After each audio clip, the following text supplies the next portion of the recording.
L'association est un tournant là, de son histoire hein, pour différentes raisons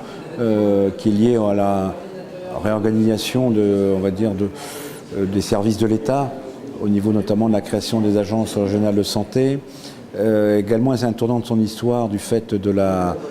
croissance importante de l'association en termes de réponse aux besoins des personnes handicapées. Et ce tournant nécessite effectivement la revision d'une organisation. Ce travail a été fait de façon participative, mais bien évidemment, tout le monde ne peut pas participer à ce débat comme il a pu avoir lieu lors de plusieurs séminaires dans le cadre du conseil de direction. Donc cette rencontre aujourd'hui, c'était effectivement pour susciter parmi les personnes présentes un certain nombre de questions sur leur place dans cette organisation, puisque bien évidemment ce que j'ai présenté c'est les grandes lignes en termes de direction de territoire et de direction d'établissement. Mais vous avez bien compris, dans la salle, il y avait des chefs de service, des moniteurs, des chefs d'atelier, des directeurs adjoints qui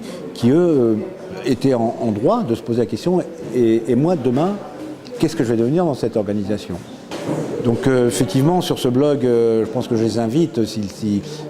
s'y connectent, de donner leur réaction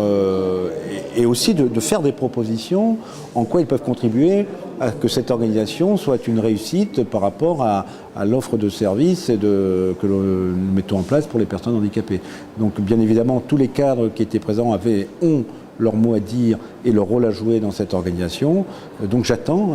de leur part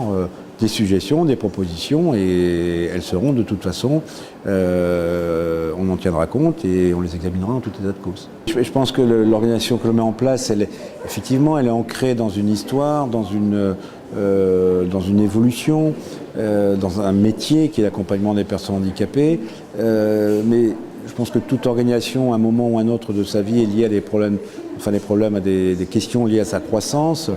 Et ce que nous essayons de mettre en place, effectivement, c'est pour faire en sorte de maintenir une harmonisation et une mutualisation des moyens et des pratiques et de maintenir une cohésion au niveau de cette association. Donc s'il y a d'autres expériences qui ont été menées, bien évidemment, je suis preneur et de propositions et je dirais même de critiques sur ce qu'on a pu mettre en place, que c'est de cette façon-là que nous pouvons avancer les uns les autres.